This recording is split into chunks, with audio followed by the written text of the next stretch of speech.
This lecture, we saw the possibility, and in my opinion, the probability of a tremendous deception in history of how Roman Catholicism and the Jesuit order managed to disappear underground in terms of its political capacity, and then to resurface later as though nothing had happened in between.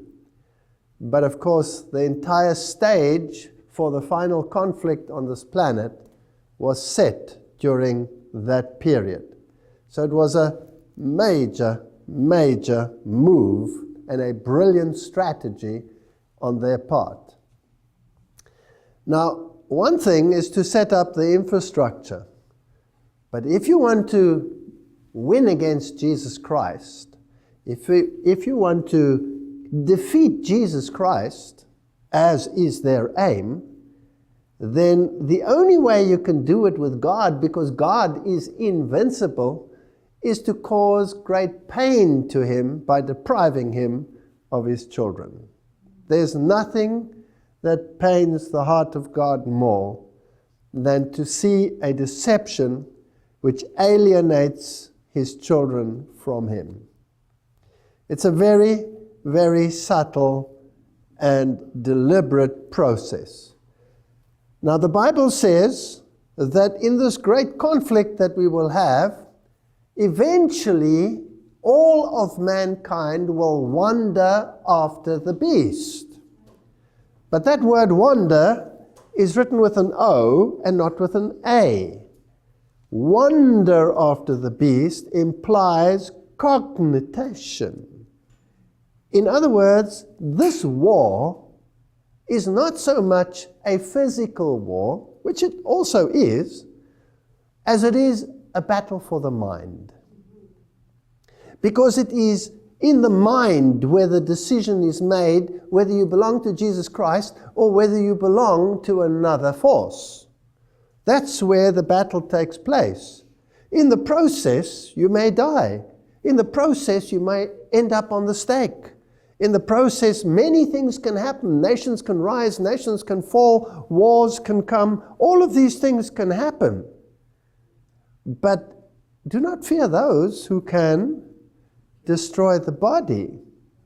You must rather fear the one who can destroy the entire human being, body, soul, spirit, in the final conflict or in the final judgment that will take place.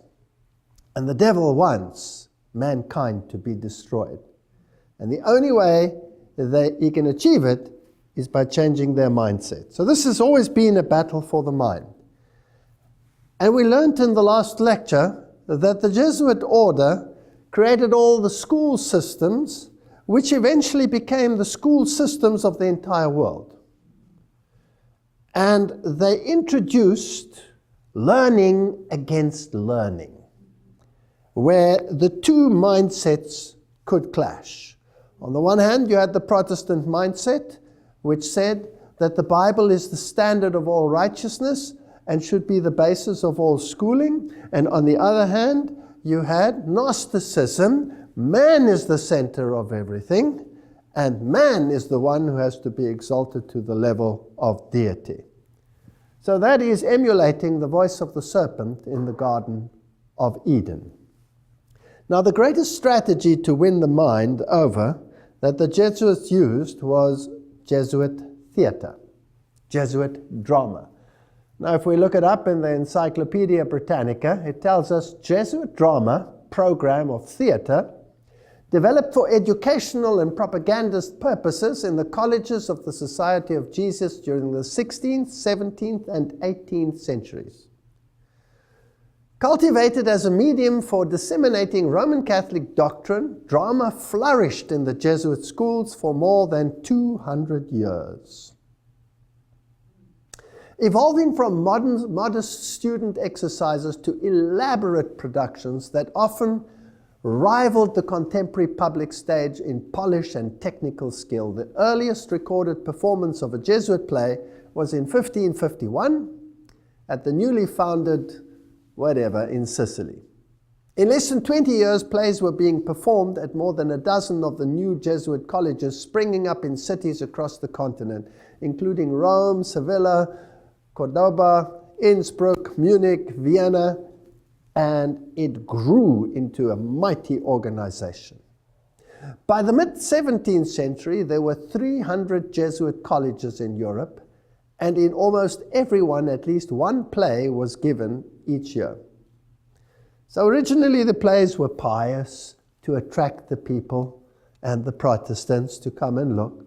But eventually, gradually, other things started creeping in. Originally there were no ladies involved, and eventually more and more ladies, and the music started changing, and it started progressively, slowly infusing the minds of people. Jesuit playwrights also drew upon material from pagan mythology, ancient history, contemporary events, all reinterpreted in terms of Catholic doctrine. So it was very cleverly done. Their stagecraft kept pace with all the newest technological developments. Music was an important element in most of the plays, ranging from simple songs to works that called for large orchestra and chorus. And Mozart, at the age of 11, wrote his first music for Jesuit theater because his father was one of the directors in Jesuit drama. And this is where the great music world was introduced into this way of acting and affecting the mind. Eventually included ballet, opera was brought in, and extravagance and luxury of many of the Jesuit productions came under heavy attack. Many of the productions were enormously expensive. So they spared no cost. And yet it cost them nothing. How did they do this? Well, one chariot taken from the enemy, Sun Tzu said, is worth 20 of our own. You never use your own money, you always use the money of others. Dramatic performances were prohibited or limited in many areas, and they ceased altogether in 1773. So this period when the Jesuits were being banned all over Europe, even the Jesuit drama disappeared. It was gone. It ceased altogether in 1773, when the Society of Jesus was temporarily suppressed. So my question is, did it really disappear, or did it just go underground to reappear in another form? So really, did it disappear? That's a very good question. Well, let's ask a very modern web page, www.jesuitcp.org, their own web page, Jesuit Arts. It's definitely not gone. Let's go a little back into history. For almost 500 years, they say, theater has played a vital role in the curricula of Jesuit schools. Today, this is them speaking now. In Dallas, Jesuit theater builds on that tradition by offering a broad range of opportunities for students. And they talk about the plays and the absurdist plays and all of these issues. Drama troupes they have. This group of seniors performs local middle schools on a weekly basis as a part of Jesuit community service program. So they take their Jesuit theater into the schools. And Jesuit supports these activities with a broad curricula offering, including theater, arts, stage acting, stagecraft, directing for theater. And then they ask you to be part of Jesuit theater. And it seems as though a little college here is doing something and a little college there is doing something. But they are far more brilliant than that.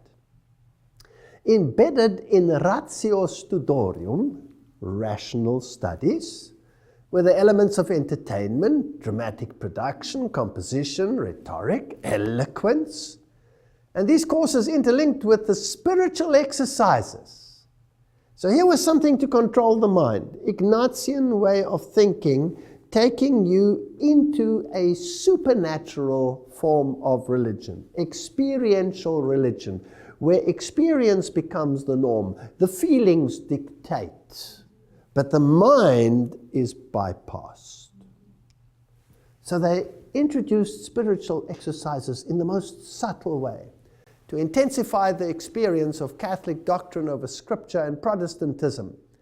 They resulted in a genre of spectacular plays that won distinction as Jesuit theatre. So writes, it's written in Rulers of Evil. Jesuit priest Athanasius Kircher then added something to this theatre. And what he invented was the megaphone, so that he could speak to greater audiences. And then he invented broadcasting. So he is the father of the modern technology that we see right here in our midst today. Camera theater. And he perfected what was called the magic lantern, lanterna magica, the instrument where you could project images on a screen, moving images. So this was the origin of the modern cinema.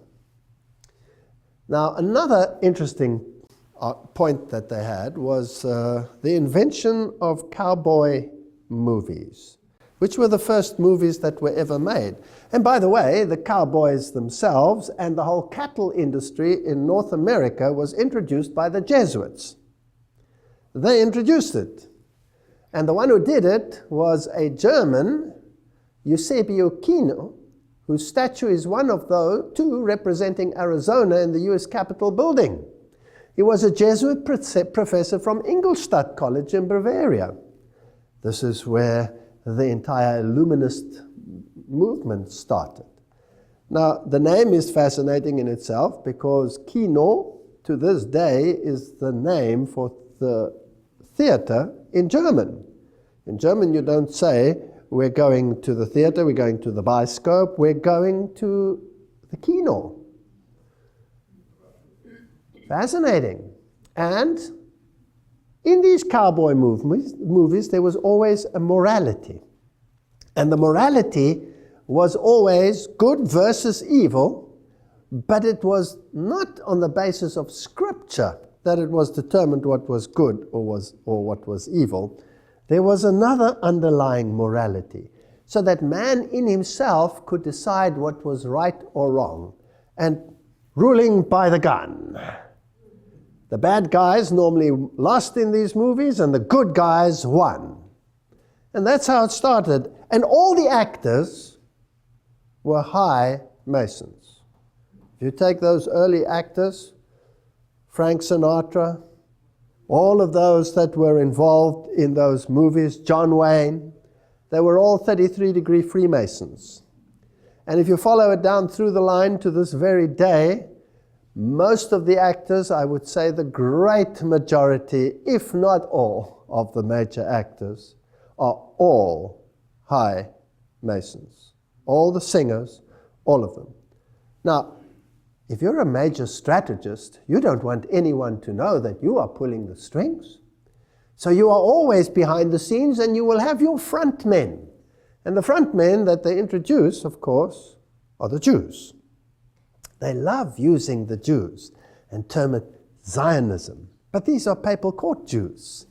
These are not Jews in the sense as we would understand from the Bible. So knowing and obeying Scripture is not necessary in comprehending the ways of good and evil. And this is what the devil said in Eden. You will know good and evil. You don't need God to dictate it for you. Now, after World War II, during September 1957, Pope John XXIII gave Jesuit theatre a broader horizon with his encyclical Miranda Prostus. And this is what he wrote. Men must be brought into closer communion with one another. They must become socially minded. Have you heard of social doctrine? Their technical arts, cinema, sound, broadcasting, and television can achieve this aim far more easily than the printed word. The Catholic Church is keenly desirous that these means be converted to the spreading and advancement of everything that can be truly called good.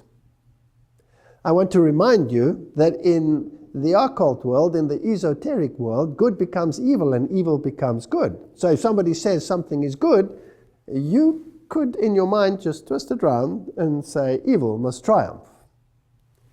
Embracing, as she does, the whole of human society within the orbit of her divinely appointed mission, she is directly concerned with the fostering of civilization amongst all people. So here is a move to embrace all of humanity. That means all of humanity must receive the same mindset.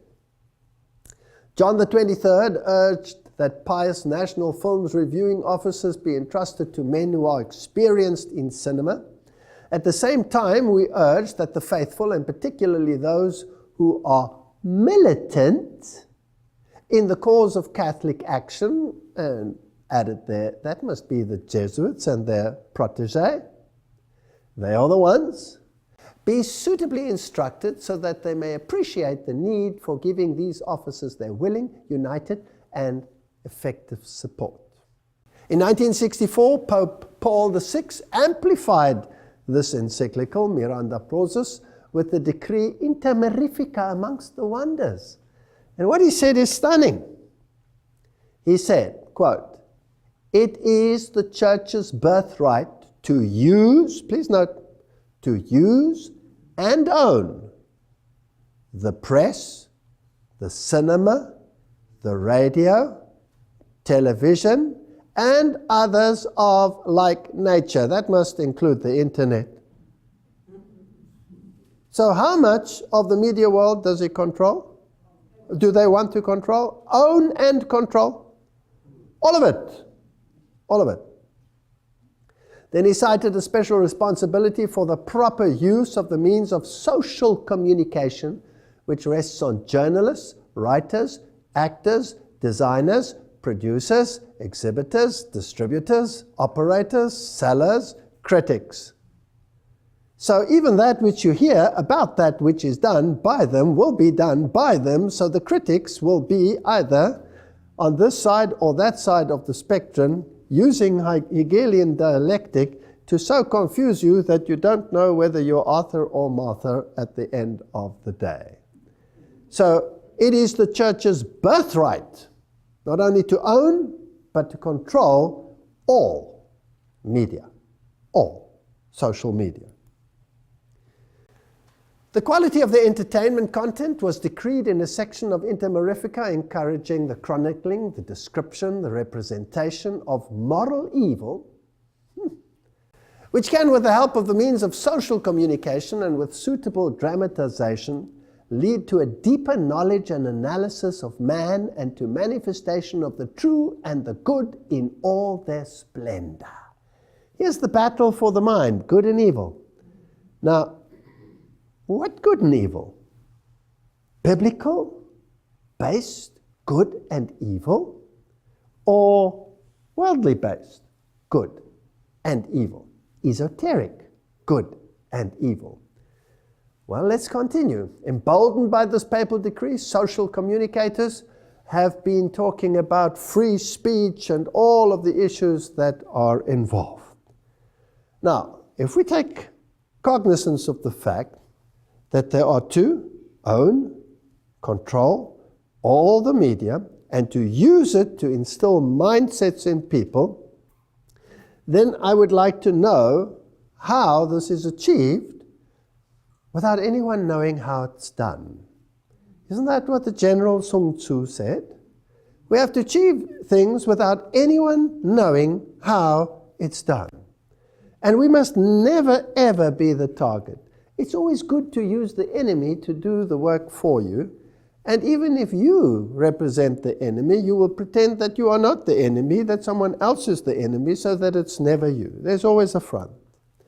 Now we're going to look at some of these productions and see if we can see a pattern.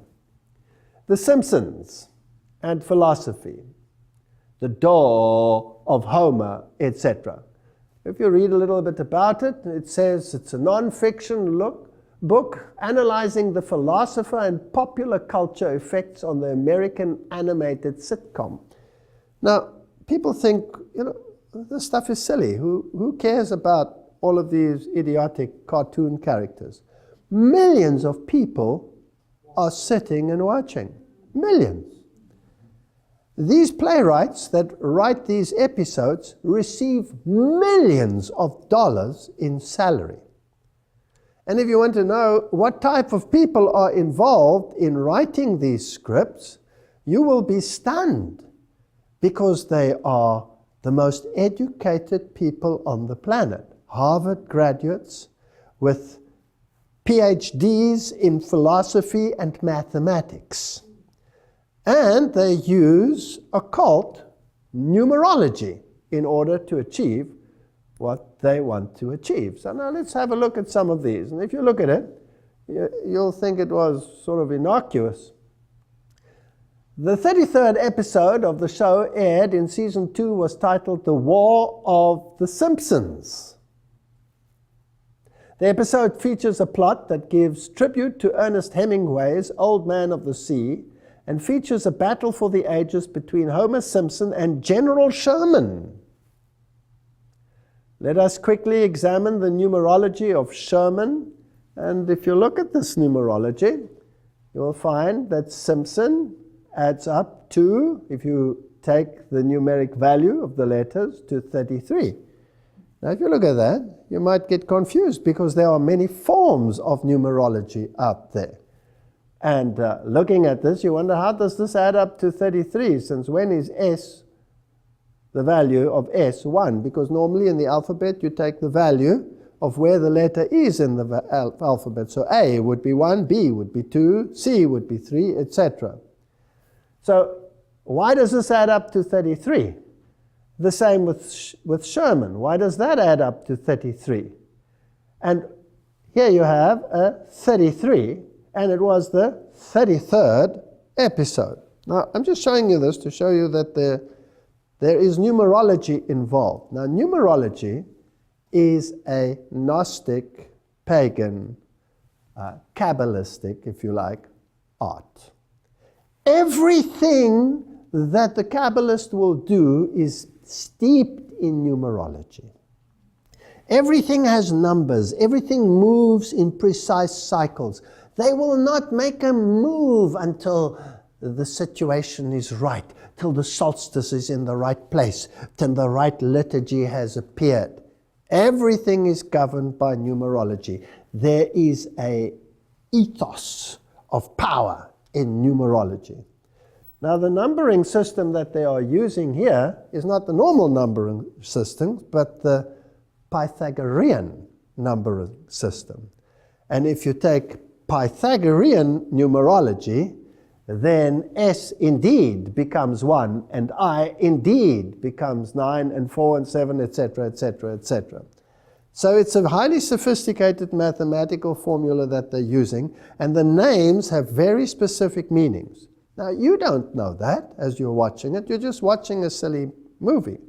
But put into these, there are subliminals to affect your mind. And they plant ideas which your subconscious picks up. And eventually, everybody starts thinking along those lines. Now, this is a cartoon. It's an adult cartoon. Kids also watch it.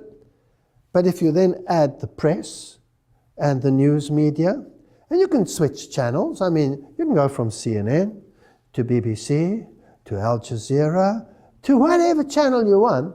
You get exactly the same news at exactly the same time, repeated over and over again. There must be some coordination between those groups, otherwise they all wouldn't have exactly the same thing. Don't you think so? And there's a propaganda so that you believe what they say. So if you want to create an enemy, a public enemy, what's the best way to do it? To create an enemy and then to broadcast him across the media. So there is numerology involved, there is occultism involved, Kabbalistic occultism, and we'll go a little further. Here's a little further snippet. They introduce little subliminals all the time. So in the story, this character is often punished and has to go and write on the board his lines, and he says, I will not plant subliminal messages, but if you analyze it, really it says subliminal messagores. It doesn't say messages. He's misspelling something. But there's a subliminal there, Al Gore. So they're telling you that the agenda of Al Gore will become prominent in world affairs. And the Pope has just brought out an encyclical on this very subject, which is supported by the Al Gore philosophy. And the President of the United States of America said, this is what we have to do. So these people know in advance what they will do, how they will do it. HDTV is worth every cent. HDTV is worth every cent. That means anybody watching it, any little kid with half a brain that can start reading, will know that he needs the best quality TV so that he can be indoctrinated in the best possible fashion with the latest light effects and everything that you need in order to affect the mind, bypassing the cognitive functions of the brain. Interesting? New York, 9/11.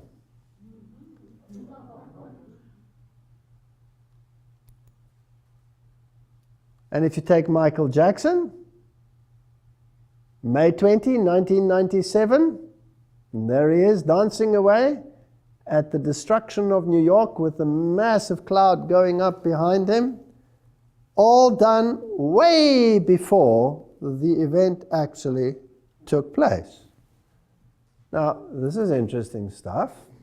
So not only 9/11, by the way, that was a 1997 episode, and the event only occurred in 2001. So are there any other subliminals? Well, of course. Here you'll have the all-seeing eye, and they will use only half the face to project that image. And when they're unpacking their toys, you have all the occult symbols present in these subliminals. Now these, remember, are not airy-fairy people writing these. These are Harvard graduates with PhDs in philosophy and mathematics, and they have exceedingly great depth of knowledge of occultism because it's in all their subliminals. The Pledge of Allegiance does not end with Hail Satan. He has to write this over and over and over again. Now, just the expressions on the faces, you can see how it can affect little children, because what they see is what they do and what they live. Let's have a look at some of the introduction of these ideas and how it all began. In the early movies, Sammy Davis Jr. used to play a very important part. He also acted with all these 33 other Freemasons that were the early cowboy movie people. And he, of course, was known as a member of the Church of Satan. Apparently he switched, but it's fascinating that he also was a Knight of Malta. And here he is seen discussing very important issues, I believe, with producer of We Are the World. He was Lionel Richie. And he's discussing issues here with Donald Monin, S.J., Society of Jesus, president of Jesuit Boston College. And this, of course, became then the new musical production that was absolutely broadcast over the entire world. Because humanity has to unite in one mindset. And so let's create chaos, let's create false flags, let's create enemies, so that we can herd humanity into one camp. And let's have a rainbow nation and all the colors of the rainbow represented. I'm a red Indian, I'm a Chinese person, I'm a that, and I'm a this, and we are the world, we are the people. And what is the spirit behind it?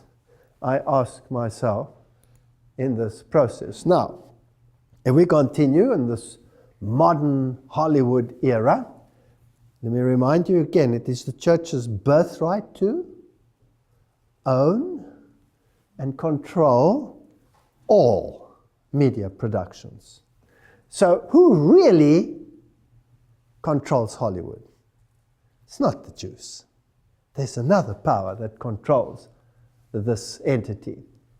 So we'll introduce extraterrestrialism. It becomes very prominent. And then we'll link it to messianic messages as we condition minds as to what will happen. Close encounters of a third kind. Let's bring in things which can be, well, determined either extraterrestrial or demonic intervention. And all of the great megastars, well, they don't hide where their affiliations are, as you can see. Simon Cowell's little jet ski with his nice little Masonic symbol right on the front. They're not scared. And today, everything is out in the open. If you are interested, you can go to the web and you can punch in any actor that is prominent in the world today, any singer, any group, and look at the occult connections, their Masonic connections. I had a young girl who got tickled pink and started doing this. She drove me crazy with the thousands of things she sent me, but she did a great job. Every single one is involved, and they all blatantly confess to their affiliations on their Facebook pages and on their this and on their that. I don't have time to look into all of that stuff. But if you're interested, you can verify it. I don't have to give you the details. That's not what I'm here about. I'm wanting to discuss the mindset and what happens behind the scenes. Now, I want to discuss one or two or three or four of the mega blockbusters. This one was not too much of a success, with Nicolas Cage in theaters. Season of the Witch, in which there's a medieval knight situation and this conflict between Islam and the Crusades and desertion, and then there is a witch who is possessed.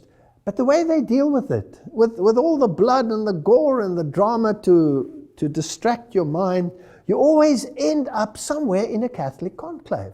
There's always a monastery where there is secret information and hidden knowledge, which eventually, even if all the monks are slaughtered in the process, the hidden knowledge will be able to be used and exercise this demon power. The power lies always in the church, and it's always available to you through the church. You've probably noticed that every single Hollywood movie has a Catholic priest. You never see a Protestant one. National Treasure, already it tells you right there on the cover what their intention is with the all-seeing eye. And this one is so full of masonry. Nobody should watch this stuff, but I'm just telling you that this is how children and people are being indoctrinated into a way of thinking. When you come to the movie The Exodus, Gods and Kings, it is probably one of the most godless movies ever made. And I don't have to discuss it with you. You can even watch it on this very channel where there's a discussion about this movie and how the directors feel. They are enemies of God. They hate God. They call Moses the most arrogant person that ever lived when the Bible says he was the most humble person that ever lived. They don't believe in God. They distort God. They twist the word of God. They ridicule God in every possible way. So they cannot be from God. They must be from the other camp. Then this massive production, The Kingdom of Heaven, spectacular, epic, and adventure. The main message of the movie is a post-Enlightenment opposition to violence carried out in the name of religion. Now, there's a very powerful message. My question is, who creates the violence in the name of religion so that you can finally end the violence in the name of religion? Is it a master strategist sitting somewhere behind the scenes, pulling the strings, making enemies appear as enemies when actually there are no enemies, being in the field beforehand, using chariots of others as your own. Interesting. Again, if you want to find the Jesuit connection, you have to search a bit. You have to dig a little bit, but it's always there. It's somewhere in the wood pile. You just have to search around. Said Father Leo Lefebvre, the theology professor of Jesuit-run Fordham University. He said, this is what the movie is about. The Times then tries to reassert the film's group hug, whatever status, with a quick quote from a cooperative priest who says exactly what they want to hear. The Reverend George Dennis, a Jesuit priest and a history professor at Loyola Marymount University in Los Angeles, who was one of the 5 experts provided with the script for Kingdom of Heaven, said he was impressed with the nuance and accuracy. The Christians are always the bad guys, the others are always the good guys. This is a mindset without the backdrop of history that is being instilled in humanity. Historically, I found it pretty accurate. Well, if you have a distorted mind, I don't know whether you know, but you cannot find the history of the Reformation in any meaningful way in any modern document dealing with that subject. You have to dig for the old moldy ones. When you open them, they have this moldy smell and this damp, acrid feel. Then you know you've got gold in your hands. Because the Jesuits have rewritten everything. They own the press. They own the press, so you rewrite history, as we will see. Not so fast, George, etc. So they're arguing about it, but the fact of the matter is what I'm showing you, the ones supporting it from behind are who? Jesuits. Jesuits. The Count of Monte Cristo, probably one of the most brilliant allegorical movies, and the Count of Monte Cristo, who suffers greatly and eventually becomes mega rich, but he doesn't get the girl. Who is he? Well, he's none other than the Jesuit general himself. About the story of the Jesuits and the demise of the Jesuits and the resurrection of the Jesuits, immensely wealthy, that he can purchase the whole world, if you like. So these are stories that are implanted, and the hero is always, in the end, the evil triumphing over good, made to appear as good triumphing over evil. Brilliant strategy. Take any of the Indiana Jones movies, the Raiders of the Lost Ark, and all of these issues. The language that is used is demeaning to God. Although it uses the themes of the Bible, eventually it leads you straight into hardcore occultism, Gnostic thinking. Now, if you've prepared the mind, you come up with movies like Left Behind, and they spent billions. They don't mind spending billions. How much do these productions cost? And already in the Middle Ages, they were criticized for the vast sums. They feel nothing for spending millions upon millions, if not billions of dollars on a production, if the ends justify the means.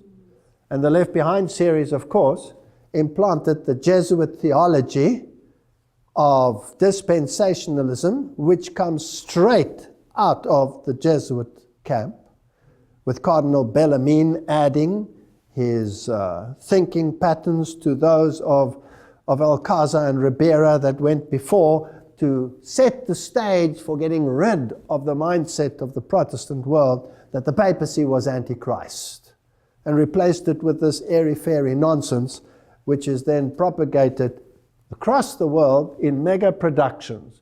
They don't care whether it's a box office success or a box office failure, as long as the message comes through. Lords of War. All of these are phenomenal. Now, I thought I'd take one where I've heard so many of our own people even saying, well, this is one should watch because it really shows us where we are. And I know that many have exposed it for what it is, and that's good, but let's just make sure again that we're not speculating here over issues that might not be so. Mel Gibson and The Passion of the Christ. This is probably the one movie that moved the evangelical world to tears like no other movie prior to it. And I want to just go through a few scenes, but let's just establish again the connection. Mel Gibson receiving his honorary doctorate at Loyola Jesuit Marymount University. He must have received his honorary doctorate for something good. You know what? This doesn't pay, because his life was a misery after he made this. But irrespective of what his future plans are, which I've heard about, the fact of the matter is this is a Jesuit production, and it has Jesuit theology.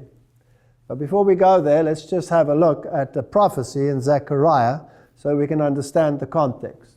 Zechariah 11, then I said to them, if it is agreeable to you, give me my wages, and if not, refrain. So they weighed out for my wages 30 pieces of silver. Who's it talking about? It's a prophecy about Jesus Christ. And the Lord said to me, throw it to the potter. That princely price they set on me. So I took the 30 pieces of silver and threw them into the house of the Lord for the potter. Then I cut in two my other staff, bonds, that I might break the brotherhood between Judah and Israel. They rejected the Lord Jesus Christ. And the Lord said to me, next take for yourself the implements of a foolish shepherd. The good shepherd, they sold him out. The good shepherd, they set him aside. They crucified him. So if you want to set aside and reject the good shepherd, well, then be satisfied with the foolish shepherd. Now let's look at the foolish shepherd. For indeed, I will raise up a shepherd in the land who will not care for those who are cut off. He won't care for them. Nor seek the young, nor heal those that are broken, nor feed those that stand still. This is not a good shepherd. This is an evil shepherd. But he will eat the flesh of the fat and tear their hooves in pieces. So he will be a destructive shepherd. He will destroy mankind.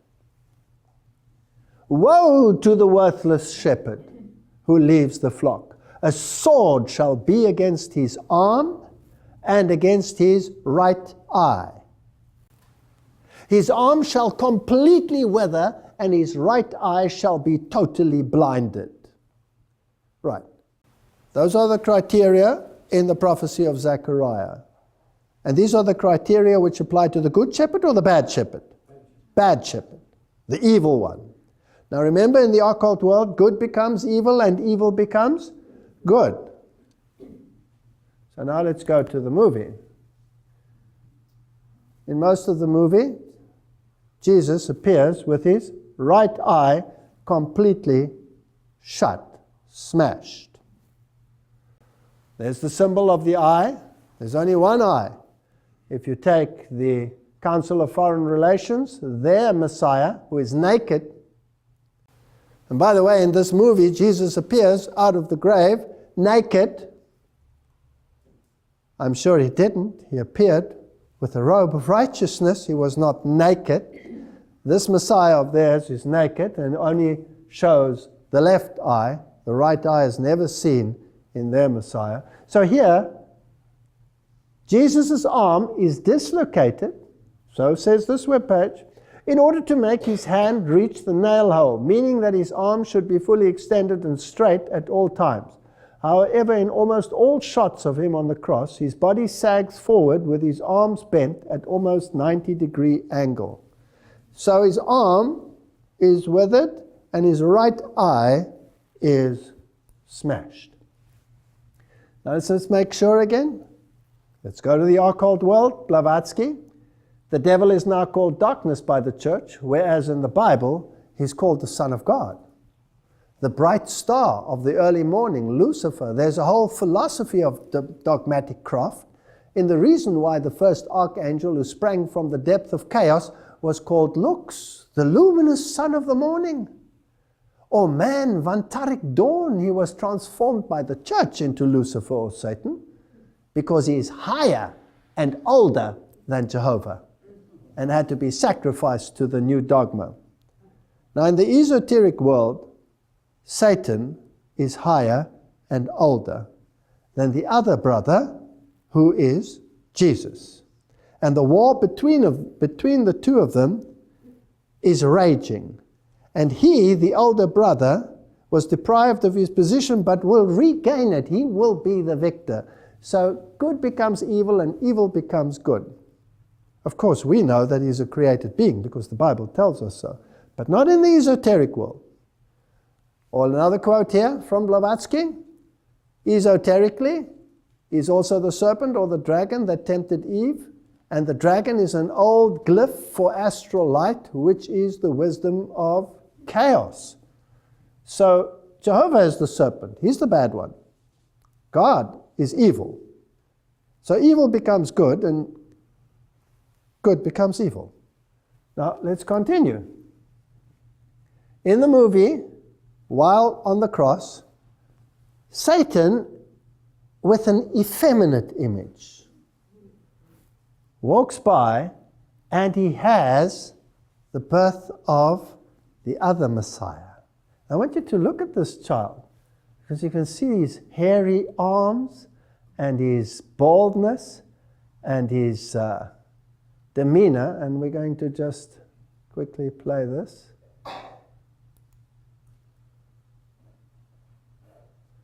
I want you to look at the smile on this evil face.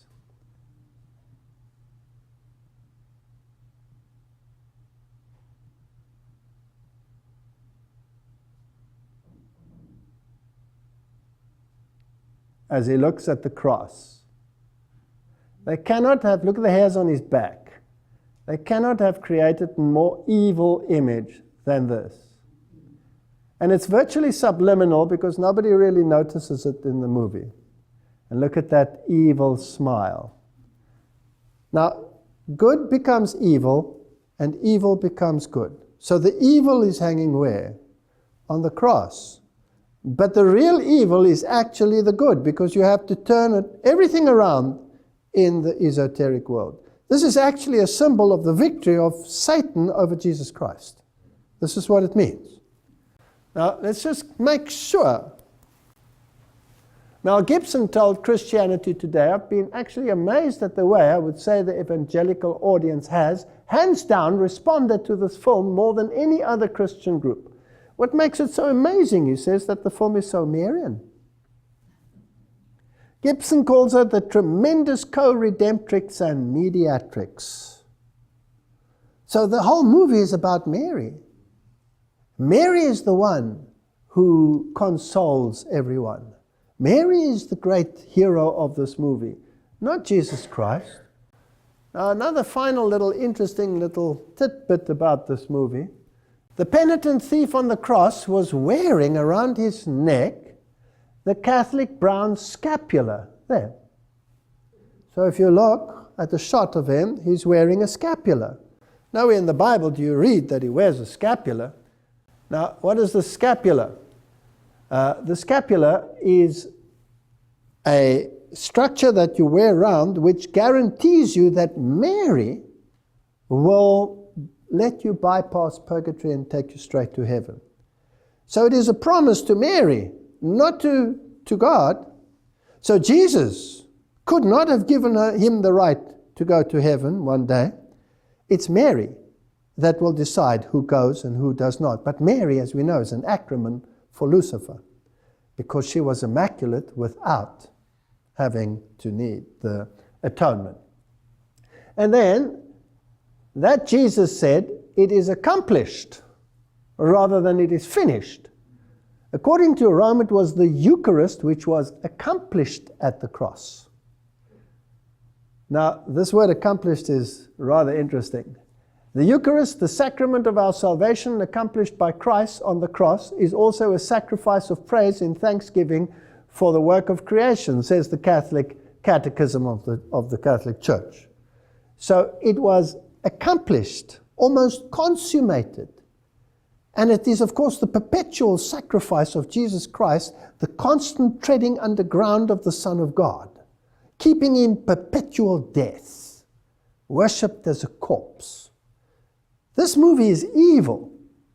And you can see the underlying evil in the subliminals. It is Gnosticism at its worst, dished up and sold to Christians as the representation of the suffering of the Son of God. It is an evil movie. John 19 verse 30 says, Jesus therefore, when he had taken vinegar, said, "It is consummated," and bowing his head, he gave up the ghost. So says the Douay Rheims Bible, which is the official Jesuit Bible. Whereas a decent Bible will say, when Jesus therefore had received the vinegar, he said, "It is finished." And he bowed his head and gave up the ghost. Now, Thea's definition is to bring to a close, to finish. The sacrifice is complete. It's not complete in this movie. Now, another interesting movie with Mel Gibson and Julia Roberts is Conspiracy Theory. Now, there are people who love to talk about conspiracists. And there are many conspiracists out there who are incredibly confused. But if you have the filter of the Bible and prophecy, and you put everything through that filter, and what comes out at the other end harmonizes not only with history and current events, but with prophecy as well, it's not conspiracy, it's confederacy. And the Bible says, call it not a confederacy, a confederacy. So I'm a confederist, I'm not a conspiracist. But in this movie, it's very interesting because he is subject to MK mind control, monarch mind control. And the whole issue is blatantly showing you how it is done. And in actual fact, this is what happens in the world. You can program anyone to do anything. So you can create the mega criminals and the murderers. When we were young, little children in school, there was no such thing as someone going psychologically berserk and blasting away everybody in the school. But now, it happens on such a regular basis. Have the kids changed? No. Something happening behind the scene. So all of these stars are all involved. Now, one of the things that is interesting about this movie, and it's only subliminal, it's only a flash. This book constantly appears in the movie. So Mel Gibson is in his mind-controlled state trying to get something, and he's trying to get copies of this book, and it's always disappearing, and he opens a shelf and it'll flash for a millisecond and be gone. And you have to look very carefully. I don't suggest any of you look. It's called The Catcher of the Rye. So I want to know, what's The Catcher of the Rye all about? Must be important. And who would suggest that something be in a movie of this nature? So I did some searching, and it's very hard to find until I found something interesting. I found an interesting book, The Secrets of Jesuit Soup Making. Written, of course, by Jesuit brother Rick Curry. There's his title, S.J., Society of Jesus. And it is indeed a recipe book. But every book written by a Jesuit always has a what? Has a purpose. And it always is the mindset of the society as a whole regarding its oath and subject to the Jesuit general himself. So, of course, it is interlaced with all the Jesuit philosophy. And he's telling about his student days and how he was in a curriculum, etc. I was reflecting the other day on a Jesuit teacher of mine at St. Joseph, etc., and he talks about the curriculum. And he says here, the interesting thing is, the curriculum at St. Joseph was in the old style, the ratio studiorum, rational thinking. In other words, rationalism and not Bible-based thinking. The Jesuit plan of studies, first published in 1599, that was found in all the Jesuit high schools of the United States at that time, etc., etc., etc. So you're getting the picture. Then he says over here that he had an enormous impact on me, this teacher he had, this Jesuit, became a Jesuit himself. In English class, he had us read The Catcher in the Rye. Aha! Huh. So the Jesuits make you read that book, and there it is subliminally in this movie everywhere. I don't remember much about the novel from that first reading when I was a freshman, but I do remember that this Jesuit father said, this was the kind of novel you should read again and again in your lifetime. So I was interested, what is this all about? It's about rebellion. And it's brilliantly written. It is the normal development of a youth, and this youth develops the capacity or the rebellion that comes up, and how to exercise this rebellion, and eventually to change the world through rebellion. But in such a brilliant way that the one who is rebellious against everything, his parents and society and you name it, turns out to be the greatest saint of them all. Who was the greatest rebel in heaven? And doesn't he want to appear as the greatest saint, the wronged one? So it's implanting a mindset of dissent against the order. What order was the Jesuit order created to destroy? Protestantism. So you have to rebel against Protestantism. One of the most evil movies in the history of Jesuitism is probably V for Vendetta. Now in this movie, they have this masked man, because he was injured, severely injured in a fire, so he went through the fires of affliction. It is a skit of the Jesuits and the gunpowder plot, where they wanted to blow up the British Parliament and King James. Now, again, whether it's a false flag and it's a double false flag or a triple false flag, let's not go into it, but British Parliament was that bastion of Protestantism that had banned Jesuitism and the mindset of Jesuitism, and was the protecting factor of Protestantism.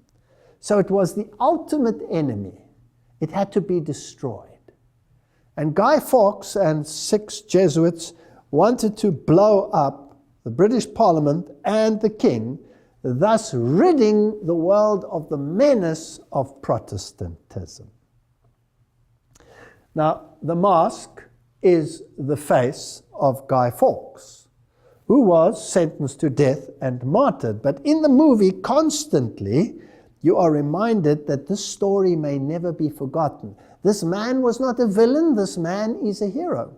Now, just in history alone, they've managed to do that, because every year on exactly the same date when he tried to blow it up, they celebrate Guy Fawkes. And it's a joyous occasion. Kids can't wait for Guy Fawkes. You positivize that which is negative, and you use the negative to your advantage. They even got Shakespeare to write it, which I doubt. His Jesuit superior wrote it for him, his Gnostic Medici learned supervisor, and filtered it in amongst the people as this evil of the Jesuits and made a joke of it. And eventually, as a consequence, the Jesuits were actually allowed to operate, or the Catholics at least, in England again. You always have to be a super strategist. Now, in this movie, this young lady eventually is the one that pulls the trigger, because he dies just beforehand, so she becomes an acronym of Mary, which is Lucifer, who will destroy Protestantism, and where they first failed in their early attempts, they will succeed in their later life. And this is one of the advertisements. He's making the Masonic crossed swords, which you will find everywhere in Masonry and in Gnostic Freemasonry. An X is an ancient symbol, according to Jim Tressner, 33 Degrees, Scottish Rite Journal. An X is an ancient symbol for change or transformation, long associated in medieval and Renaissance art with the coming of the Messiah who shall make all things new. So this is a religious movie showing the victory of Satan and the Jesuit order over Protestantism, the overthrow. That's why in the cathedrals they always have Loyola standing on the head of Martin Luther, crushing him, destroying the Bible. They make no bones about who the enemy is. And it's interesting that in this movie, eventually, this is an artist's rendition, the Parliament, and of course, all of the buildings associated with it, blows up and is completely destroyed. Nothing left. But the clock stands where? It is the final hour. It is finished. They have succeeded. The job is done. Protestantism and Bible-based theology will disappear. And eventually this masked man who stands for Guy Fawkes and the effort to overthrow Protestantism, the mask is worn by the entire nation. What does that mean? It means that the entire nation, through time, has been indoctrinated to have the same character and mold and thinking as they had. When the Bible tells us about the face of God, Moses was not to see the face of God. He conceived me from behind, because nobody can see the face of God and live. So I'll hide you in the cleft of a rock and I'll cover you with my hand. And I will go by, and then the character of God is given in the most beautiful poetic form. The face stands for the character. It stands for the mind. It stands for the thinking. The world will wander after the beast. It will be indoctrinated to have the mindset that he wants you to have. Now, I want to know where this is going to lead. And how do you carry on with this? I just want to do a few more pointers here. The list of actors employed by these papal criminals, so says Vatican assassins. This man, of course, has a mouth that is very loose, if I may say, so excuse his language, but what he says in a rather harsh way is actually correct. The list of actors employed by these papal criminals is most impressive. Hollywood is merely Jesuit theater, nothing more. Jews involved are papal court Jews worshipping their god Mammon, etc. And it's for the military company of Jesus. Now, if you write something in that fashion and you write it so harshly, maybe people will say, that suits them too, they don't mind. I wouldn't be surprised if some of them are authors of some of these thoughts. Now, Knight of Malta, Jack Valenti, was head of Motion Picture Association of America. If you want to know who controls the mega studios, in 2004, Mr. Saxon was inducted as a Knight of Malta. He owned all of these major companies and, well, also Hollywood studios. Is it really the Jews who control this place? There's an abundance of theatrical performances. We read in a good source now. You see, that's the one mindset. Let's achieve our aims through theater, through great performances that bypass the cognitive. Now let's see what God's way would be, the spirit of prophecy. There's an abundance of theatrical performances in our world, but in its highest order, it is without God. That's a fascinating statement. We need to now point the soul to the uplifted Savior. Deceptions, impositions, and every evil worker in the world. Satan, the wily foe in angels' garments, is working to deceive and destroy. The object of the death of Christ was to declare his righteousness, and no man, woman, or child can do this in their own strength or by their own words. So here's the false righteousness portrayed in these movies. Here's another quote from Adventist Home.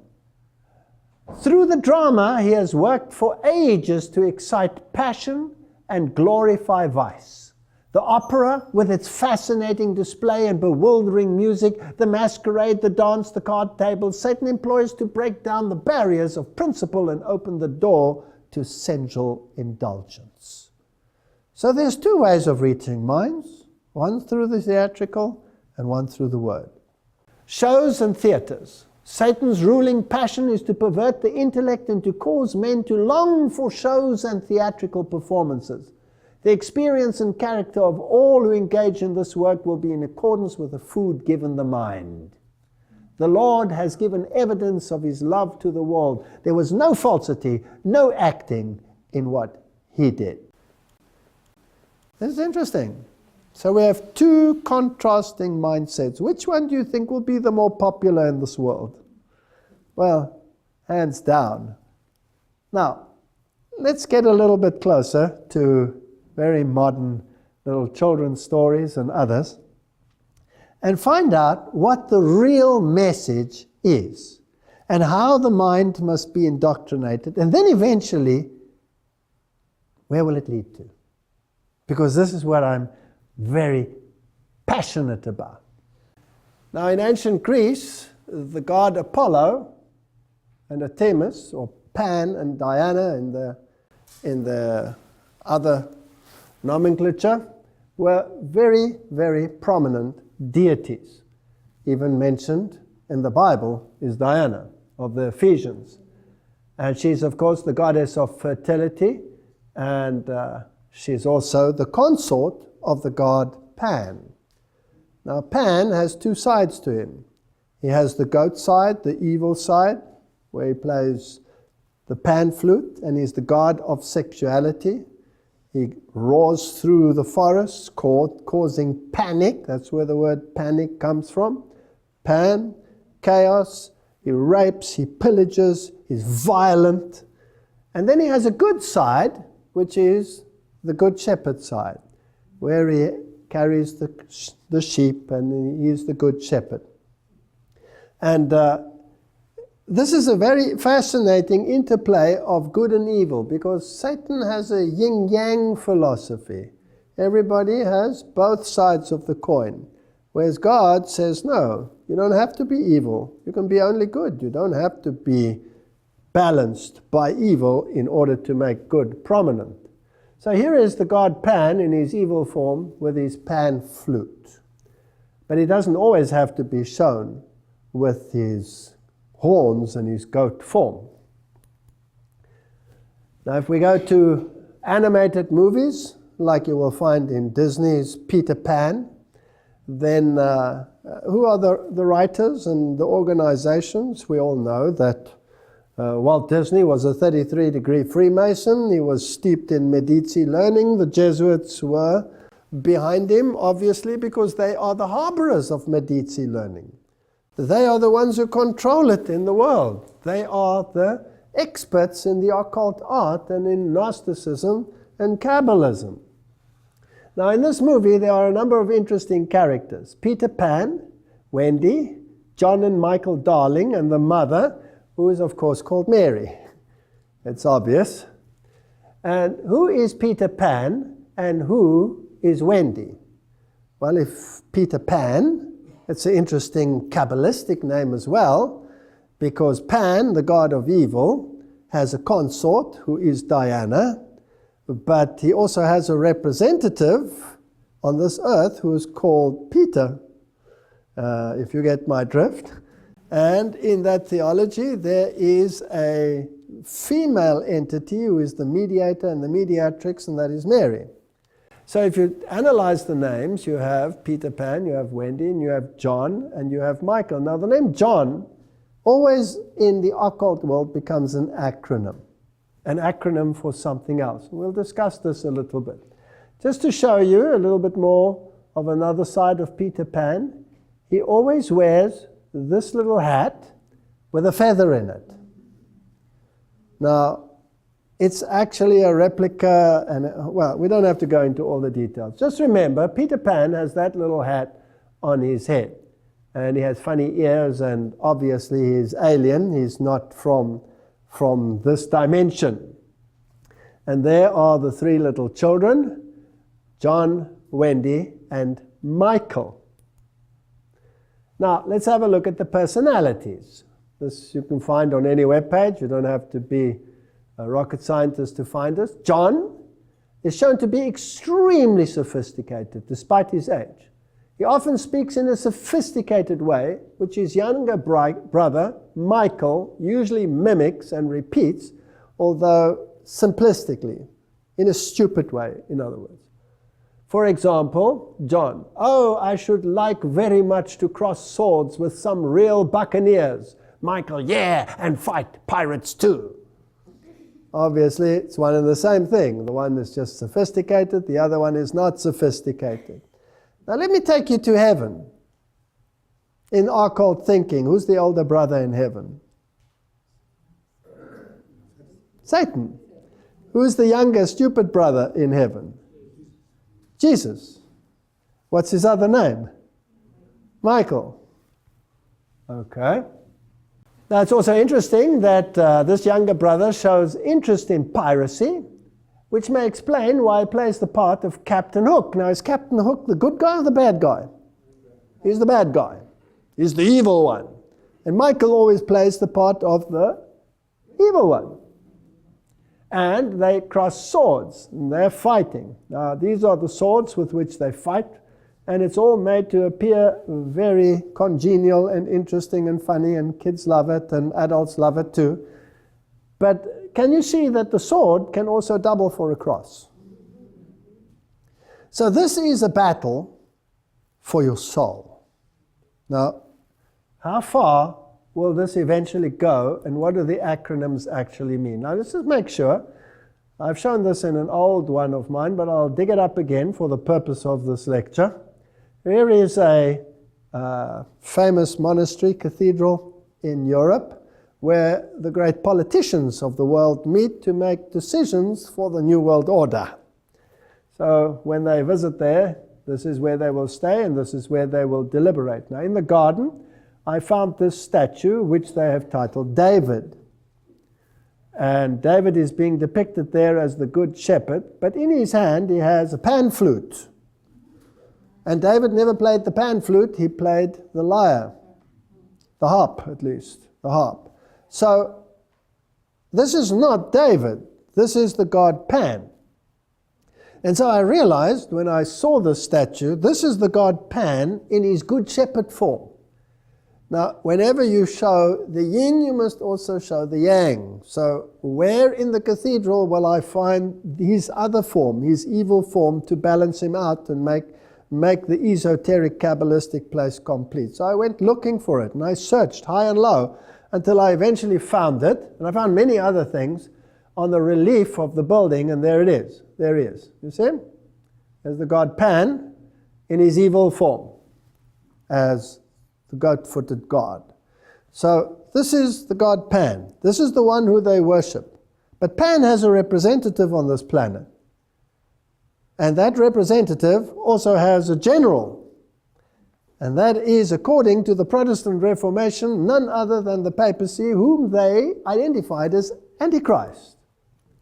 So let's go to the Pope and see what he wears and how he displays it. Now, Pope Francis has decided that he was going to dispense with the golden cross, and he kept the silver cross, to which he was accustomed, as his papal cross. And it has on it, and you can see it over there, the emblem of the Good Shepherd. Now the question is, because there are the sheep behind it, and there's Juno the dove, which is pagan form of the deity Juno, and is not a symbol of the Holy Spirit. The question then is this Good Shepherd representing Jesus, or is it representing the god Pan? And Pan, of course, is Satan. That's what it is. Now you will see that he has his arms crossed, like this. Now Jesus is never depicted with his arms crossed like this, but the god Osiris is always depicted with his arms crossed. And as we have seen, the cross is a symbol of victory and a new order which will be brought in by the coming Messiah, which is, of course, the worship of Lucifer, which precedes the coming of Christ. So this God here, by the very nature, is the God Pan.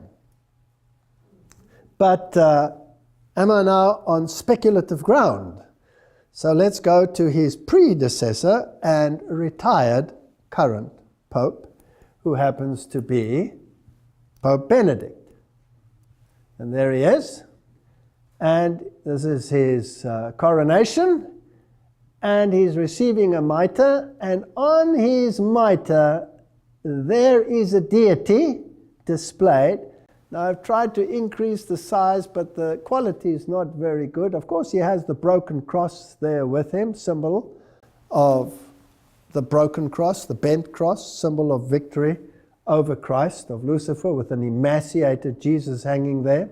But this deity over here is playing an instrument, and if you look very carefully, you might recognize that it is the pan flute.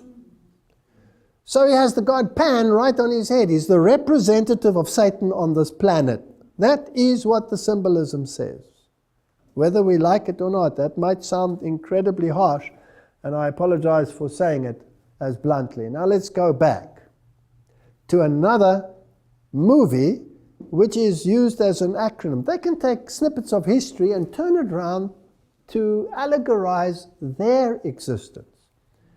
Robin Hood and Little John, the famous Sherwood Forest couple, and the merry robbers who took from the rich and gave to the poor. Now, who is more concerned about the poor today than anyone else on this planet? Isn't it the Pope? He's constantly saying we must take from the rich and give to the poor. He's the ultimate Robin Hood on this planet. Now, in this story, it's even in the form of a statue in England. They've glorified the story. Now, it has an ancient origin, but it has been allegorized by them to meet their needs. Now, in the animated Walt Disney one, this is John. Again, you have a John, who is the sophisticated one, the clever one, the one who wields the sword. Now, in the previous John that we had, Peter Pan and Mary and John, he can also be an acronym. The one who wields the sword, will it be the white pope or the black pope? It'll be the black pope, right? Now, let's go to this story. Here we have Little John, and there you have Robin Hood in an animated form. But I want to show you the hat that they're wearing. And I want to remind you of Peter Pan, that also has the hat with a feather. So it's the same symbolism that they are using. Now in the story, Robin Hood has his band of merry men in the forest, and he's fighting against the evil lords that control England. Now England, of course, always was a renegade papal state and had to be constantly subdued. So the evil ones are the ones who run England, and the good ones are the ones who will take care of the needs of the poor, which the others never did. So again, good becomes what? Evil, and evil becomes good. Now in the story, one day he meets Little John, and he says, "What are you doing here?" And they start fighting, and they battle on a log. Eventually, Little John actually wins the battle and smacks Robin Hood so that he falls into the water, and they all laugh and make friends, and he takes him into his band. And Robin Hood actually tells him that you are greater and stronger and better in battle than me. You lead the people. But Little John declines and says, no, no, no, you lead the people. But when Robin Hood gets captured, the one who takes over the leadership is Little John. So in the acronym, who is who? This will be the leader, the front leader, and this will be the power behind the front leader. So this becomes the papacy, and this becomes the black papacy. So it's the white pope and the black pope. And let's see how this unfolds. Now his name is John. Whose name is John? All of them are John, right? All of them are John. John is an acronym. Now the John that they're actually referring to is mostly John the Baptist. And we'll see why in a moment. News, UK, Jihadi John. Extremists not radicalized by MI5. So there are rumors that MI5 actually radicalized the people that they're fighting now. Well, if you go back into history, it's very fascinating that all the so-called enemies were trained and received not only their training, but their weapons from the very ones who became their super enemies in the end. The Mossad trained many of the jihadists and the terrorist groups that plague the world today, Al-Qaeda and all of these. So these are all groups that have been set up. Now, this mass murderer, or this brutal murderer who always wears in black, has got the acronym Jihadi John. Okay, but that's not his real name. His real name is Muhammad Mwazi, which has nothing to do with John. And then, all over the news, they plastered the image of Jihadi John beheading his victims, in this case, Foley. Now, question. Is this real? Or is this what they want you to believe? Now, all you have to do is go to the web pages and have a look at people who are in the know, in the techno world, and there are literally hordes of web pages which will tell you that this is probably one of the worst Hollywood stunt productions that you can imagine, with analysis and all of this. I don't want to get into too much of a detail, but there are hundreds of skeptics out there who say, this never happened, this is not real. So I wanted to know the various actors, who are they and what happened. Now, according to USA Today, James Foley was educated at the Catholic Jesuit College in Milwaukee. So this is Jesuit involvement again. And if you start reading about the jihadists, you will see Jesuits involved. Jesuits priests disappearing, not reappearing. Jesuits everywhere along the line. Is it possible that they are actually the masterminds training? How does the master strategist work behind the scenes? Doesn't he create the enemies? Doesn't he pull the strings behind the scenes? Doesn't he achieve his objective through Hegelian dialectic? Doesn't he create the enemy which unites humanity? These are questions which I wish to raise. Now, all of these, of course, if they are trained in Jesuit colleges, are also trained in theatrics. And if we have a look at just the political scene and the great leaders of the world, John Paul II, wasn't he a known actor? His counterpart on the other side of the waters was Ronald Reagan. Wasn't he a known actor? Yes. The governor of California, Arnold Schwarzenegger, is he not a trained actor? So there's a lot of theatrics involved. And whether this ever happened or whether it didn't happen, the world has to be shocked by the beheading. Beheading is probably one of the worst things. Now, if I go to Wikipedia, Jihadi John is also called John the Beatle. Now, the Beatle, John Lennon, was a known Luciferian. And he was controlled by the Jesuits directly. The Beatle group was controlled by the Jesuits. And he said, I sold my soul to Satan. And he's also called Jailer John. Now John is appearing just a little bit too frequently for my liking. And there are pseudonyms associated with a member of Islamic State of Iraq, ISIL, ISIS, and they behead various people. All right, so you have all of these acronyms. Now let's just go a little bit further into this. The Jesuits, Ebola, and beheadings, trying to get the New World Order going. Now, I'm not interested in the quality of this web page. Whether it's a good web page or a bad web page is irrelevant at this point, because people will take it anywhere. But what is true that black magic Freemasonry has the symbol for the degrees 9 to 11, which depict a decapitated head by a short sword. Let me tell you a little secret. Why would they use the symbol of a beheaded individual? And why is the name John always associated with these organizations? Because John the Baptist is the mega saint of many of the esoteric occult movements. And I'll give you some details as to this. Here is the UK column. So for instance, June the 24th, John the Baptist's Day, was appointed a Masonic holiday, on which the members were to assemble, perform certain rites, and partake of a common meal. Jews and Freemasons in Europe, etc., etc., Harvard Press, etc. So now we're getting into the nitty-gritty of the matter.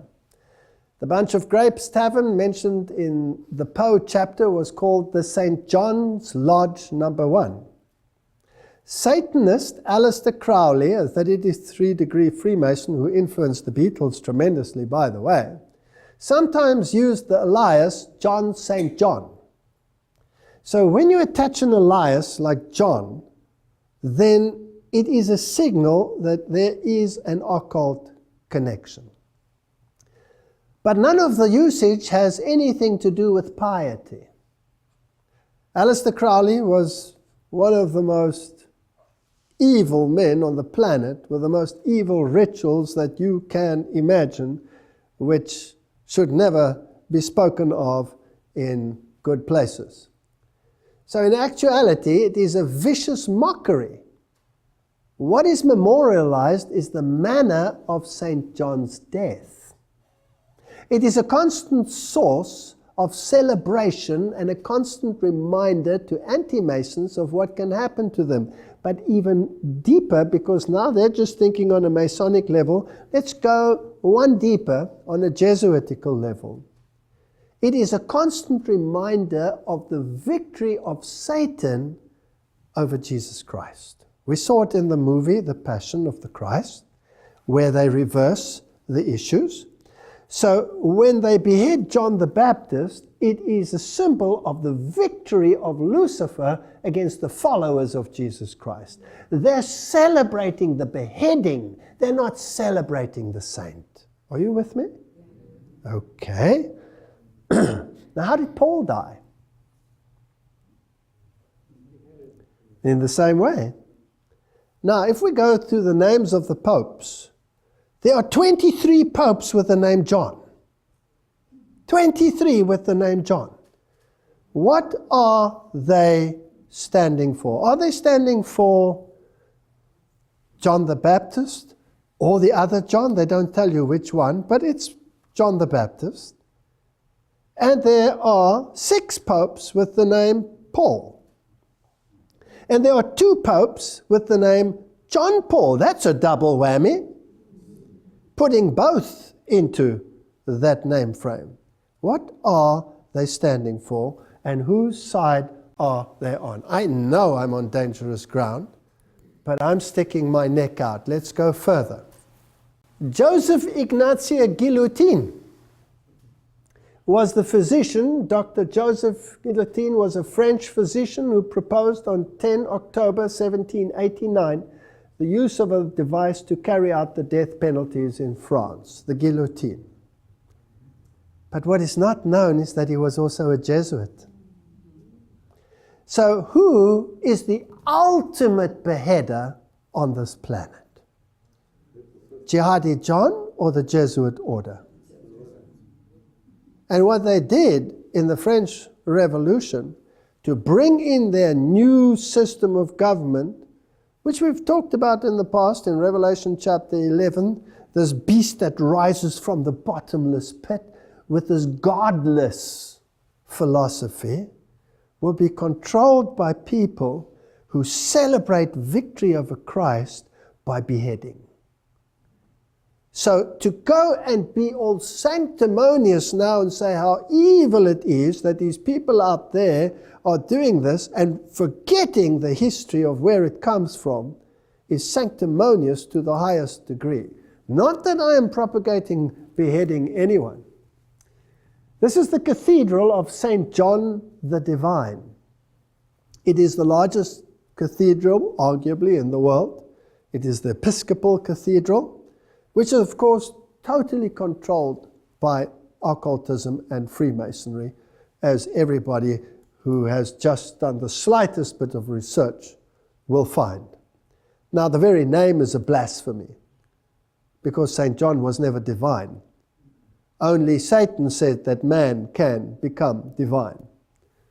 Now, this Cathedral of St. John the Divine, officially the Catholic Cathedral Church of St. John, the Great Divine in the city of Diocese of New York, they don't really tell you whether it's John the Baptist or whether it's John the other one. Enough that the acronym is John. Inside, for a while, they hung up the statue of the female Christ, which is a blasphemy in itself. And it was sculpted by the granddaughter of Sir Winston Churchill, whose Masonic apron can be seen right there in the British Lodge if you want to go there. This is Masonry. This is Masonry. And in this cathedral, they also have the blessing of the beasts, where all the animals, cows and goats and bears and all kinds of creatures, horses are brought in. They poo all over the place, and then all these animals are blessed. Interesting. So, a female Christ. And here's an interesting webpage, Sinister Sites, and it tells you the destruction of New York City, including the Twin Towers, sculpted right on the building, because this cathedral is a work in progress. Everything is changed a little bit every year, something is added. Just like the Jesuits have a work in progress. And there's the pillar showing the destruction of New York City with the twin sitters and the smoke going up behind it. Just as you saw in The Simpsons, just as you saw in Michael Jackson's release.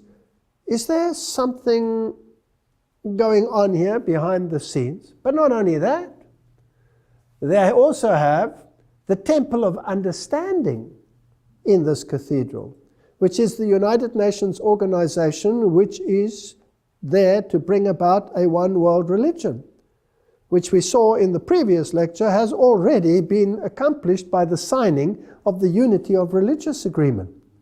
So we are heading towards a mindset that all religions need to come together. Who's the enemy? Who's the enemy? The enemy is the extremist. And the extremist is going to kill us. And the extremist is going to cut our head off. And he's coming to bomb me right here. And he's going to put a smart bomb in this place. And he's going to blow us to smithereens, etc. Fear is the mechanism of herding people into a camp. Now, I'm not interested, let me make this plain, or whether my allegories are right or whether they are wrong, whether they are spot on or whether they are off track. It's not relevant. The question is, where's it leading to? Because they say the ends justifies the means. If the end result is in accordance with what the Bible tells us is going to happen, then I know who's behind it, irrespective of whether I'm right or wrong. That's the point. So let's have a look and see where it's heading.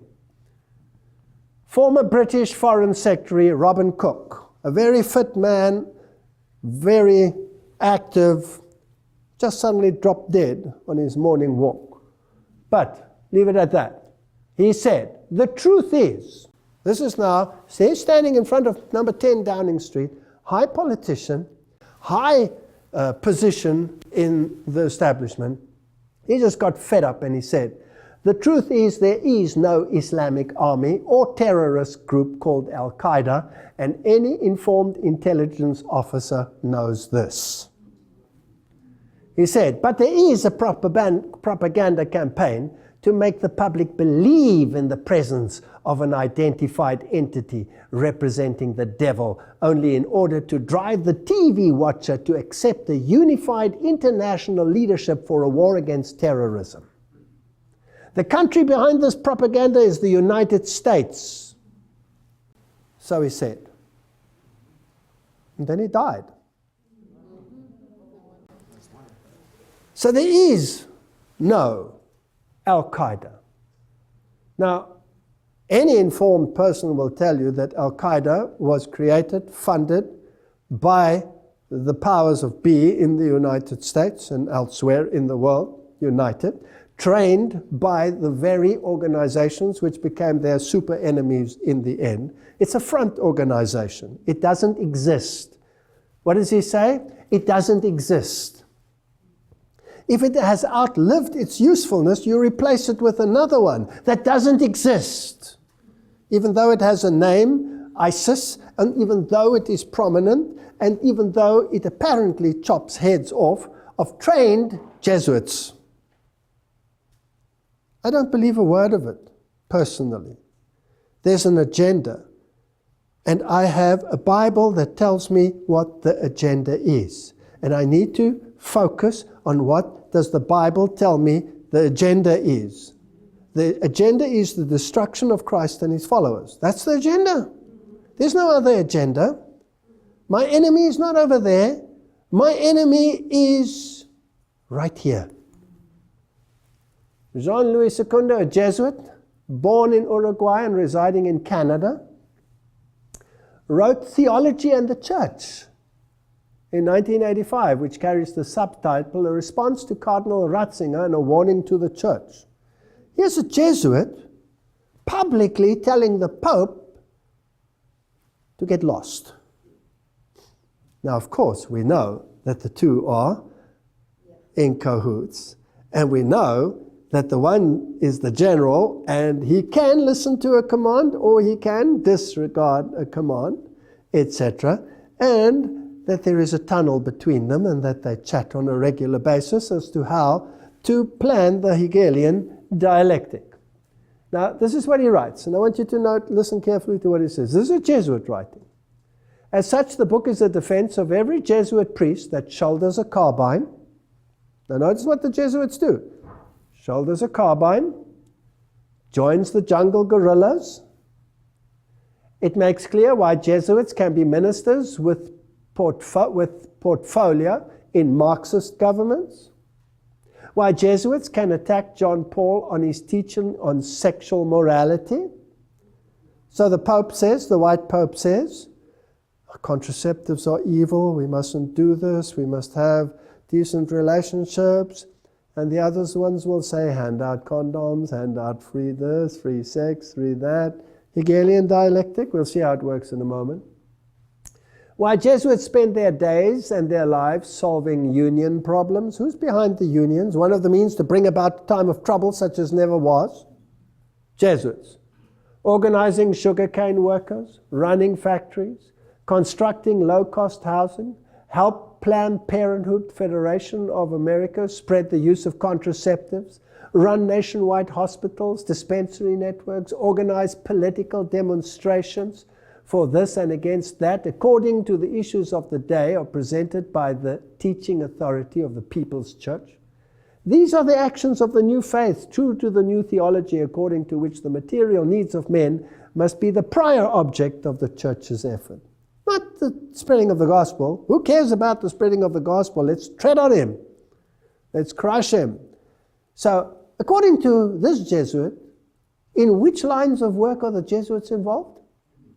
Every single thing. Every single thing. And if we think they don't exist, it's because they don't want us to believe that they exist. They are everywhere. So, the Pope says, that Francis said, oh, I lament this new legislation that came out in the United States of America. We have to talk about morality. And what is these foot soldiers? What do they do? Here is Cardinal Dolan. He's the new man on the block as the head chief knight of Malta in the United States. He took over from Cardinal Egan, who died. And there he is. And here he says that the cardinal was the most wonderful thing under the sun. And his first official job, here he is, marching through the streets of New York, parade at the first ever gay activist group. So, you think the left hand doesn't know what the right hand is doing. They know exactly what they're doing. This is Hegelian dialectic. But what is interesting, there was a backlash. Cardinal Timothy Dolan, Grand Marshal, despite backlash from the faithful Catholics unhappy with the organizers' decision to allow an open homosexual activist group to march the event. But Dolan said, I'm as radiant as the sun. So thanks be to God for the honor and the joy, said Cardinal Dolan on Tuesday morning. Isn't that interesting? Thanks be to God for the honor and the joy. Catholic commentator Michael Voris and his team present at the parade were able to question Dolan on his decision during the press scrum. Your Eminence, do you have anything to say to the loyal Catholics who find what you're doing here a great scandal to the faith? No, come on in. We'd love to have you, Dolan replied. The controversial decision prompted the Catholic League and at least one Catholic school to pull out of the parade, while nearly 5,000 people signed a petition urging Cardinal Dolan to withdraw from the event. He wouldn't. The Cardinal refused to back down. He said, I have no problem with the decision at all. I think the decision is a wise one, etc., etc., etc.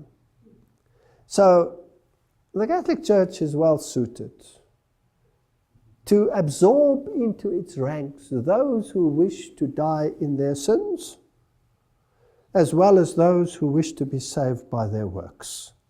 Anyone is welcome, depending on which camp you want to stand. Now, let's see where the war on terror and dialectic thinking leads us. I just showed you that to show how they manipulate minds. Je suis Charlie. Of course, the Simpsons took it up. It was a major terrorist attack. The world is afraid of the jihadists. The world is afraid of Jihadi John. He's coming with his knife. So let's kill a few people here and let's kill a few people there. Didn't the general say we can sacrifice our own as well, so that eventually we can achieve our objective?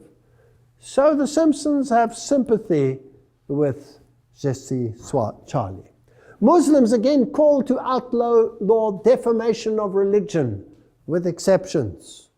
We don't want defamation of religion. They tried to get this act through the United Nations. It was rejected, where they say you're not allowed to say anything against any other religion. We want this law. Now, when the church asks it, they say church and state is separate. We're not going to do it. So let's get the jihadists to ask for it. Let's get them to ask for it. Let's ask a front organization to ask for it. And the German parliamentarian, Schäuble, said, gezielte Tötung. We should be able to permit targeted death penalty. Do you know the death penalty has been removed in the world? But the Bible says, what does the Bible say? When the mark of the beast is promulgated, what are they going to say? You won't be able to buy and sell, and eventually there'll be a death decree.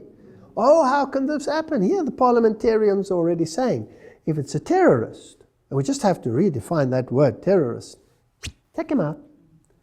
Take him out. Isn't it interesting how these terrorists manage to escape all the time? Nobody ever catches them. Nobody ever knows where they are. But the press has regular discussions with them, as well as Jesuit priests. Read the press. Read the press. Nobody knows where they are. The mighty CIA can't catch them. And ISIS, well, they're the greatest enemy the world has ever seen. The United States says, no, we're not putting boots on the ground. If the Iraqi army can't do it, well, they'll have to learn through their pain. We're not going to do it. Then the other television says, excuse me, how do the weapons end up in ISIS's hand? Oh, they've confiscated it. They've confiscated the tank, yes. Where did they get all the anti-aircraft from? Did they go to Safeway supermarket and go and buy some of those things? Who supplies weapons like that? How do they get those weapons? Ask yourself some questions here. If this is the greatest enemy the world has ever faced, why not confront it? No, no, no. Send a pathetic army that you want to lose in the first place anyway. Send them to do it, so you hit two birds with one stone. This is strategy of the most brilliant kind. So, the White House resists calls to focus on Islamist terrorism at 3-day extremism conference. No, no, no. We cannot say the problem is only the Islamists. The problem is extremism. But who's chopping off the heads? Oh, well, excuse me, who's apparently chopping off the heads? It's Jihadi John. It's ISIS. We've got to be afraid of ISIS. Are we going to condemn them? No, we're only condemning extremism. This is fascinating stuff. The international conference, which begins Tuesday in Washington, will seek ways of deterring homegrown terrorism, has been criticized by Republicans for failing to single out Islamist extremism for particular scrutiny. I mean, look at the terrorist attacks. How many heads do you want to lose? How many people do you want to see dead? They're the problem. No, they're not the problem. I wonder who the real problem is. Let's see. Pope Francis, Paris attacks, the result of deviant form of religion. And Pope Francis called on religious communities to condemn terrorism, especially Muslim leaders. He said, I express my hope that religious, political, and intellectual leaders, especially those of the Muslim community, will condemn all fundamentalist and extremist interpretation of religion which attempts to justify such acts of violence. So yes, he mentions them, but he doesn't exclude others. And then he goes further. Vatican Radio, Pope Francis, religion should not be confined to personal conscience. Excuse me. Here he has a discussion with the Italian president, Sergio Mattarella, and he says, the orderly development of a civil pluralistic society requires that the authentic spirit of religion not be confined to personal conscience. Is this in harmony with the Bible, yes or no? No. No. But that its significant role in the construction of society is recognized, said Pope Francis, his remarks to the Italian president. Though independent, the church and state share the common responsibility. What kind of legislation do they want? They want the church and the state together to regulate conscience. Are we waiting for something like that? Isn't this a prophetic scenario in Revelation chapter 13? Okay, Ban Ki-moon proposed meeting of religious leaders at the UN. Radio Vatican again. UN Secretary Ban Ki-moon announced during the meeting against extremism, violent held in Washington this week, etc., etc. The meeting brought together representatives of 60 countries, and the Pope is going to speak at the United Nations. There's a major crisis in the world. We have to sort out this problem. In his speech, he warned of the apogee of a new generation of transnational terrorist groups, a strategy of these extremists. You hear this more and more. And Pope Francis? Pope condemns religious fundamentalism and Middle East violence. Pope Francis strongly condemned violence in the Middle East Friday on an interview with the Vatican correspondent, Barcelona-based daily whatever. He says, quote, a fundamentalist group, even if it kills no one, even if it strikes no one, is violent. Now it gets fascinating. The mental structure of fundamentalism is violence in the name of God. All right, so who does that include? What's the definition of fundamentalism again? Protestant form of thinking that takes the Bible literally. Do they know who the problem child is? Who could be part of this fundamentalist group that doesn't strike anyone and doesn't kill anyone, but by their philosophy is classified as violent? I'm interested. Please tell me. Well, the Roman Catholic Church doesn't have a problem with it. It says people who think that the scriptures should be the sole authority should logically become Seventh-day Adventists and keep Saturday holy. And Mary Online in 2003, the editor said, the challenge regarding the Sabbath Sunday question by Rome of 100 years ago remains either the Catholic Church is right or the Seventh-day Adventists are right. There can be no other choice. And if one chooses neither, then the whole doctrine of sola scriptura collapses, and with it the pillars upon which all of Protestantism stand. So there's only two choices here. Rome saying this, not me. Now let's go to Catholic Answers and ask them whether they understand the issue. They say Seventh-day Adventism cannot change its views on the Catholic Church being the whore of Babylon without admitting that it was wrong on the Sunday worship. It cannot admit that Sunday worship is not the mark of the beast without changing its views on the Jewish Sabbath.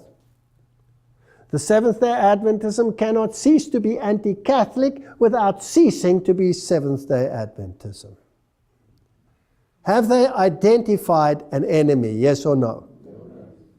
Now my next question would be, will they start indoctrinating minds against Seventh-day Adventism? And if they start doing that and starting to indoctrinate minds, because the ultimate enemy is not jihadist, the ultimate enemy is not ISIS, the ultimate enemy is those who follow Christ and keep His commandments. That is what Revelation chapter 13 says. Everything else is manipulation to receive the mindset. Now, what's the best medium to create the mindset? Television? Is that a good medium? Okay. Family Guy. One of the cartoons, probably one of the most disgusting cartoons out there. It's in the same category as The Simpsons. Also written by these brilliant, Gnostic, intelligent, PhD'd individuals who have the most vile way of dealing with religious matters. They have little statues and relics and things that they sell of God and of the characters. And what they do with God is so disgusting you cannot believe it. God creates Adam and Eve, and then He peeks at them when they are naked with a pile of pornography behind him. He's a pervert. God in their series picks up drunks and spends His time in the bar and picking up prostitutes. God doesn't create the world with the breath of His mouth. He creates it with His other end. It's disgusting what these people do. You can see they hate God. They hate everything about God. But millions of people watch this. Now let's see what they are saying. Here is the family. This is a normal family. Can you see they're normal? But these two nerds over here are anything but normal, these prim and proper little nerds. And deducing from what they say, I assume that in this story, these are probably Christian scientists because they say that they have a female as a prophet. And they have discussions with them, but they're not getting anywhere because these people are not normal. This is normal, you know, you eat, you have the right look about just being normal, you have your dog and your kid. These are nerds.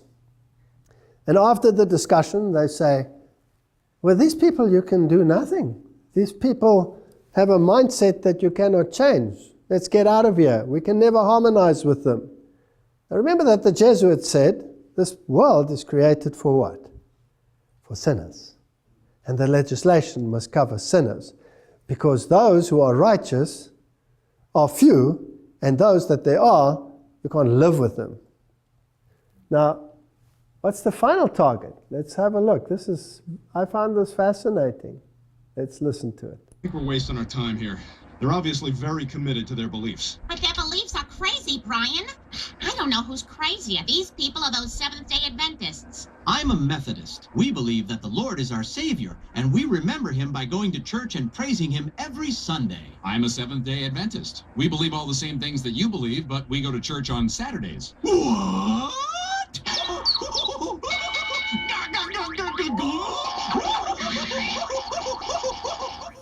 Did you get that?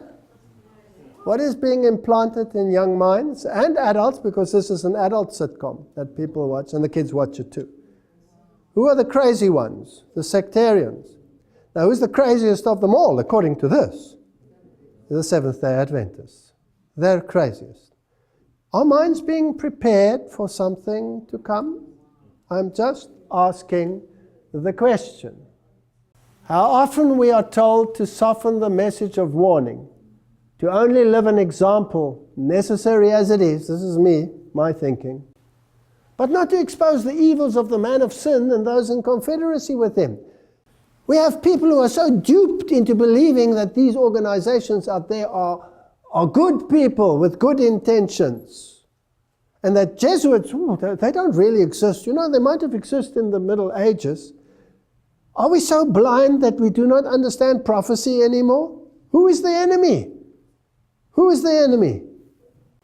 My Bible tells me it's the man of sin who sits in the temple of God pretending to be God.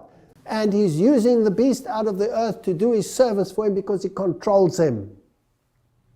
Called to expose the man of sin. In the very time in which we live, the Lord has called his people and has given them a message to bear. He has called them to expose the wickedness of the man of sin, who has made the Sunday law a distinctive power, who has thought to change times and laws and to oppress the people of God who stand firmly and honor him by keeping the only true Sabbath, the Sabbath of creation, as holy unto the Lord.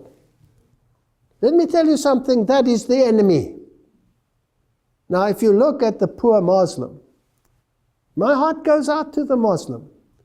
Imagine being used and manipulated and kept in poverty and hoarded and chased and your housing destroyed around you to achieve an objective. And you're just a tool in the hands of these individuals. I'm sure God's heart is crying out to the poor Muslim who is trapped in this situation and doesn't even know what's hitting him and where it's coming from. He doesn't understand it either. Instead of having the mindset instilled into our minds, that is the enemy. No, the enemy is not there. The enemy is in Rome. The enemy is manipulating the world and creating mindsets. And our duty is to expose the wickedness of the man of sin. That's the message for the time and nothing else. So may the Lord help us to spread a message that will not only reach the ears of deceived Protestants, not only reach the ears of deceived, marginalized, destroyed Muslims, but to reach the ears of this whole planet, every single one. We cannot now choose an enemy here and choose an enemy there when God has already revealed in His Word and through the spirit of prophecy who the enemy is. May God give us wisdom to deal with this issue. And where it is leading is part of the next episode. And what the final events are when everything is in place. Let's pray. Heavenly Father, there is so much deception out there in the world. And they control the press, they control the media, they control the internet. We have but a short time to bring this message to the forefront, to preach to people where the enemy is and what the decision is. The decision is between the commandments of God and the commandments of men. Who is in control? Is it the God of the universe, or is it the God of this world? Help us to make right decisions, and help us to focus on that which is relevant for our time, and to cry loud and to spare not, so that many may yet be saved. In Jesus' name, amen.